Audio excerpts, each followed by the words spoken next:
Hey y'all, this is Rodney. When I tell y'all honestly, like Bravo is pulling a fast one over us, y'all. When I tell y'all that reunion part two could have been easily a part of part one, like I told my friends last night, bitch, we all sitting here complaining, talking about this is some bullshit. But girl, we all running to the TV at 7 o'clock to watch the motherfucking reunion. At the end of the day, the only anyways, girl, they're getting over us, bitch. We complain, but I guarantee you, all of our black asses gonna be right in front of that goddamn TV next Sunday and the Sunday after next. That Bravo don't give a fuck about us. Hello. But anyways, it left off where it ended. Portia tries to say that Candy tried to buy her silence, which is some bullshit. I honestly believe that Candy was trying to help Portia win on Celebrity Apprentice. That's why she donated the money. Now maybe if the roles were reversed and Portia was donating to Candy, I can see if Candy said something, bitch, the only reason why you gave me that money is because you want to buy my silence, because you don't want nobody to know that you really ate pussy. But the simple fact that everybody know that Candy already fuck around with girls, and she done said that her and Tyler had threesomes, what silence is she trying to buy? Girl, her business already out there. Bitch, you the one who live in a lie. Anyways, Portia don't get bullied. Portia chased her assistant down the alley. Portia stood over Cynthia. Portia told Kenya she was a slut from the 90s. Now don't get it twisted. Yes, I will say Kenya does provoke people. But I also think it's kind of, you know what I think is so crazy though? Kenya has been saying for the longest that Portia and Phaedra ain't shit. And it took to season 9 for y'all motherfuckers to finally realize that Portia ain't shit and Phaedra ain't shit.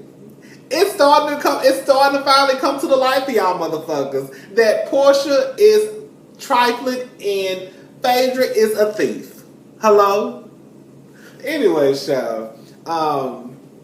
Yes, does Kenya provoke people? Yes. They all provoke each other. At the end of the day, Phaedra called, for 2 years, Phaedra called this girl Kenya Hormore. Not once did Kenya slap her or try to run over with a car or nothing. And she knew that girl didn't have no reason to call her Kenya Hormore. She knew that Apollo was lying on her. You know what I'm saying? But as soon as somebody says something to Portia, it's automatically, oh, Kenya provoked Portia. And just like Kenya said, I can never be provoked. It's always Kenya provoked them. Portia was the first one who, now correct me if I'm wrong, but when Portia and Kenya first got on the show, and they had that little, whatever, banquet thing, and Kenya ended up leaving, and Portia told Kenya that she deserved to be on the corner. That's why she out there. And then remember when Portia told Kenya, called her a slut from the 90s, Phaedra was about to hit Kenya with her purse because Kenya brought up the fact that she was fucking with a nigga named Mr. Chocolate. At the end of the day, what it comes down to is, girl, they all fuck with each other. But Kenya gets it the hardest because Kenya is an easier target to point out and to nitpick. Like, oh, Kenya did this, Kenya did this, Kenya did this, Kenya did this. But people don't think about the shit that Phaedra did, or Portia did, or the shit that Sheree probably did, or Cynthia or Candy probably. You know what I'm saying? But anyway, child. Kenya and Matt. Let me just say something. A lot of y'all bitches not gonna like this. Yes, a woman can provoke a man. A woman can provoke a man to hit her. I've always said, keep your hands to your motherfucking self. If you hit a man and he pop your ass back, you should own that pop. Why did he pop you? Why did he pop you? You can't go around putting your hands on people and expect them not to hit you back. Now, with that being said, Kenya, from what I understand, Kenya and Matt's relationship never got physical, as far as him putting his hands on her. So for people to say that it was okay for Matt to react the way that he did because Kenya's mouthpiece probably got to him, that just means he's just a weak ass nigga. Like, if I don't give a fuck what you say to me, and this is the God honest truth, y'all, I might get upset. We can argue back and forth all day, but you're not gonna say too much to me to make me want to go around and start breaking shit and slapping the shit out of, you know what I'm saying? Like, girl, people been calling me a punk and a faggot since the day I can remember. Been calling me worse names than that. Bitch, I don't go around breaking shit. So the simple fact that people can try to justify Matt's behavior by saying, well, Kenya probably provoked him. Provoked him with what? By saying what? He a sorry nigga? Or he ain't got no money? Like, what did Kenya say to cause him to do the shit that he did?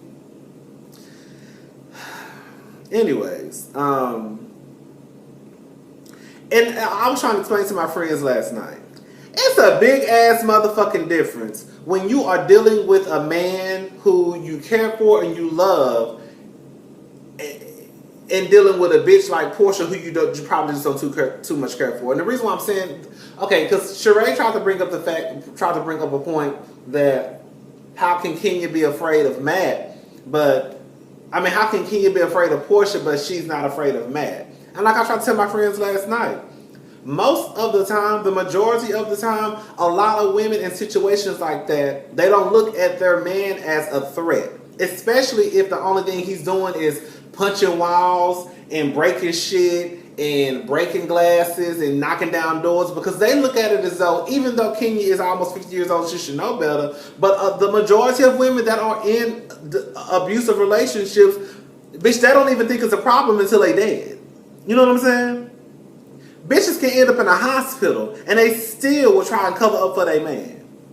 So if a man is not really physically touching them, if he's just breaking shit, they're not going to look at it as it's a problem, because it's not a problem because he's not putting his hands on me. And if you in a relationship with somebody, yes, it sounds stupid. It's stupid to me. Yeah, you're going to tolerate a lot more shit than you would if, just like Kenya said, I love Matt. Bitch, I ain't love Portia. Me and Portia ain't never been friends. And the truth of the matter is, it sounds stupid. I try to look at it from a woman's point of view. It may sound stupid, but the truth of the matter is, Matt had never really put his hands on Kenya. And because probably Kenya did care about Matt, she looked at it as though, well, he's never put his hands on me, so we good. I know he'll change.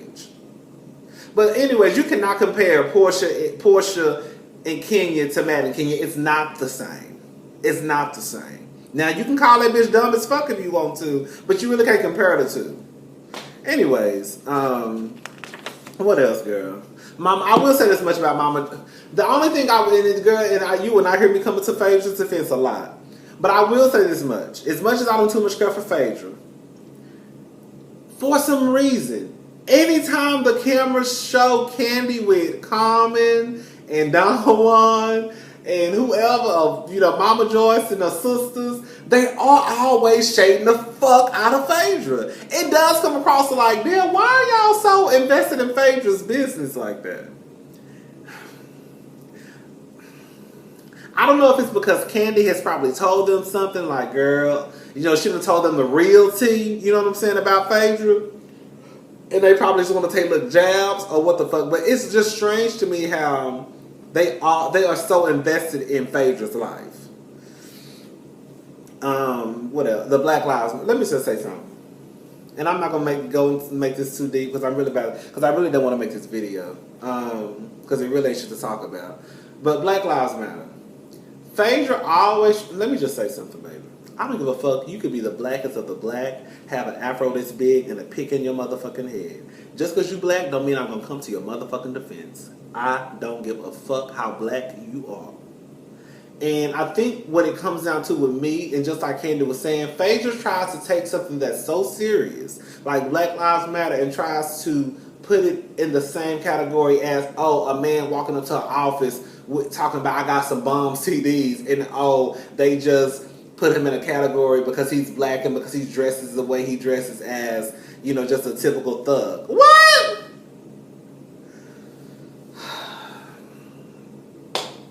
Sheree's abuse. Okay.